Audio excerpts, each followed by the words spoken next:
তখন এই রাজ্যে প্রকাশ্যে যেভাবে দুষ্কৃতী দৌরাত্ম্য চলছে তা হয়তো আর বলবার অপেক্ষা রাখে না।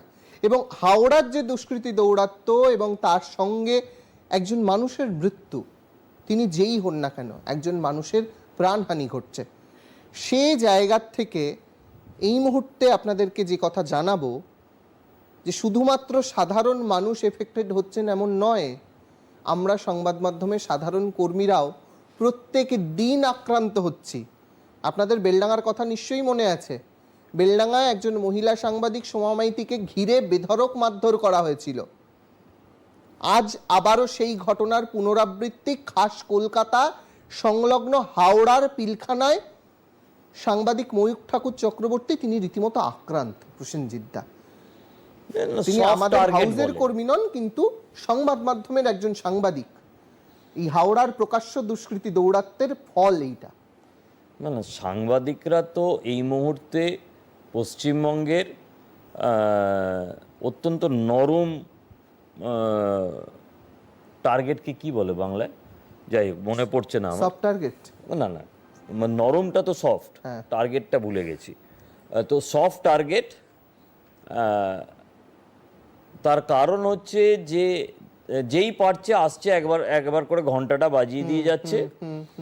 আর বিশেষ করে পিলখানার মতো জায়গাতে আজকের যে ঘটনা ঘটেছে, তারা মাত্র গাড়ি থেকে নেমেছিল, ক্যামেরাটাও খোলেনি, তারা মাত্র গাড়ি থেকে নেমেছে এবং তাদের যে ভাষাতে আক্রমণ করা হয়েছে, যে ভাষাতে তাদের বলা হয়েছে ফোট এখান থেকে ইত্যাদি, আর বাকিটা আমি এখানে বলতে পারছি না,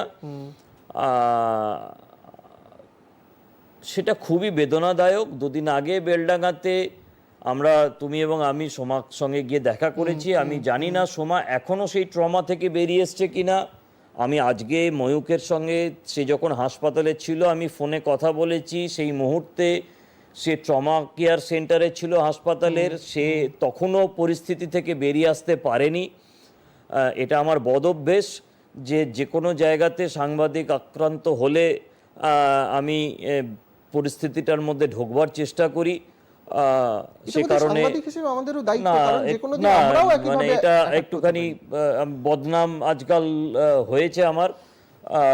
কারণ হচ্ছে যে সাংবাদিকরা নানা রকমভাবে তারা পরিস্থিতির শিকার হচ্ছে, সেটা অত্যন্ত দুর্ভাগ্যের বিষয়। আমাদের এটা বলা উচিত নয়, কিন্তু তবুও আমি বলি যে সাংবাদিকদের একটু কাছে কাছে থাকা উচিত, গায়ে গায়ে ঘেঁষে থাকা উচিত। এটা এমন একটা পেশা, আমরা নামে চতুর্থ স্তম্ভ কিন্তু ক্ষমতাহীন চতুর্থ স্তম্ভ। তবু আমাদের চতুর্থ স্তম্ভ হিসাবে যে দায়িত্ব, সে দায়িত্বটা পালন করে যেতে হবে গণতন্ত্রের খাতিরে। কারণ পশ্চিমবঙ্গে এই মুহূর্তে গণতন্ত্র একটা অত্যন্ত নড়বড়ে জায়গার মধ্যে রয়েছে। সেই নড়বড়ে জায়গাটাকে যতটা জোরালো করা যায় সেই চেষ্টাটা করতে হবে।